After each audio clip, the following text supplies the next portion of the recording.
Hello,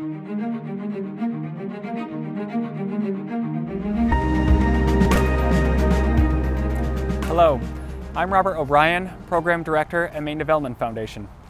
For the past 37 years, Andy Hamilton has been counseling Maine's forest economy communities at Eaton Peabody through some of their largest business and legal challenges. Andy has served as Corporation Counsel for Lincoln, Mount Desert, Howland, Greenland, Oakfield, and Baileyville, and worked on countless other development projects in Maine's small towns like Bingham and Ashland. For the last 4 years, Andy has been an integral and original member of the Forest Opportunity Roadmap's Communities Committee, focusing on the redevelopment of Maine mill towns. That committee has brought together 10 Maine communities steeped in the forestry sector for shared learning around economic and community development. Andy plays an important role in guiding our programming for maximum impact and in providing technical assistance to towns on demand. Andy's advice to towns typically extends beyond the law. Andy helps navigate relationships, connections, resources, and he instills the courage to take calculated risk among local clients. Sometimes those contributions can be more substantive than the rules themselves. In the Aroostook County town of Ashland this year, Andy helped steer local volunteers to successfully acquire a 94-acre commercial property for redevelopment. Andy negotiated with the sellers, he found the financing tool for the town, and he coached town leaders to take the risk in buying at a time when they were facing fiscal challenges. This was clearly a case where, but for Andy Hamilton, this opportunity might never have come to fruition for Ashland. I can't wait for the future ribbon cutting when Ashland welcomes a new manufacturing company to the site. Andy doesn't let billing get in the way of success either. Andy sees a problem through to the end and will work out the billing arrangements with the town later. Andy's dedication to a mission often involves compelling his associates to weigh in on a case, usually pro bono. It's evident in Andy's practice that mission comes first. Andy is always the first person in the room to congratulate others' successes and praise their efforts. Today we take a moment to honor Andy Hamilton for his many years of both prominent and unseen generous contributions to rural economic development in Maine. Congratulations, Andy, our 2021 Champion of Rural Economic Development Award winner. While Andy is often the tallest person in the room, he can also see the forest for the trees. And he brings in strategic thinking that is very pragmatic. A kid from Caribou, who's obviously very smart, took advantage of opportunities, and then looked back at those communities and said, what can I do? I do wear my county traditions on my sleeve, but it's because it provided such a rich opportunity to appreciate community and the culture of community. I would say about resilience, there's just such wonderful natural resource and infrastructure assets in those communities where it just takes community leadership to say, yes, we'll do this. And we should remember the words of Winston Churchill during World War II. Never, never, never give up. So the skills of an attorney are the technical practitioner skills, but also the ability to work towards relationships.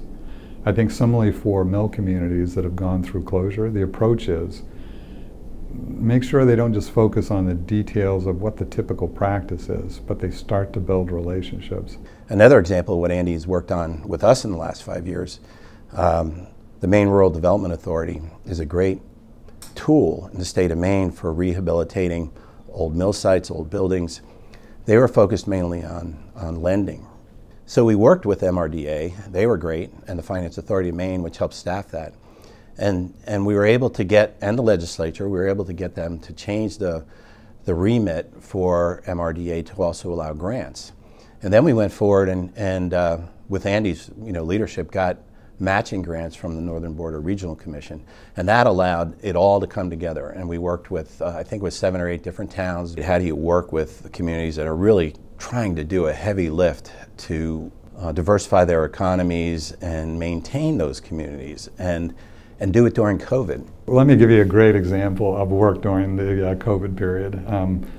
Robert O'Brien, working with Bree Bowman, and a consulting firm named Indufor, had to decide whether during what really was the height of COVID during the spring of 2020 as we remember it, they decided to go ahead with a late spring tour of Lincoln, Millinocket, East Millinocket, and Ashland. We did a 4-community tour with Indufor. They went to East Millinocket, and Peggy Daigle and Mike Michaud hosted a tour of a mill site that they had acquired.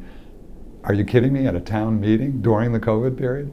And then secondly, we went over to Katahdin, and Steve Sanders, the mill site redevelopment manager, gave us a wonderful tour and showed us the connection with the community. He brings intensity, but also empathy and respect. It also helps in a group discussion to kind of bring people back to the ground, refocus the discussion, and take it in a productive way, take it in a productive direction. Thank you, Robert, and thank you, Maine Development Foundation, and everyone at 4Main. The first person I should thank is my wife, Patty Hamilton, who's served during this COVID period as Director of Public Health of the City of Bangor.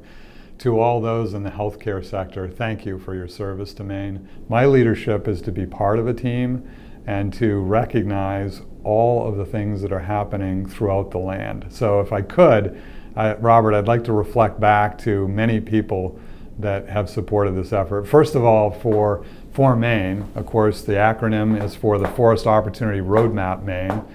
I'd like to thank the efforts of Steve Schley, who chairs the executive committee. Steve comes from a very rich timberlands background, worked in the Maine woods for a long time, and really has a rich background understanding the Maine woods. Patrick Strow, Director of the Maine Forest Products Council. Yellow Breen, the Director of Maine Development Foundation, for whom Robert and I really work.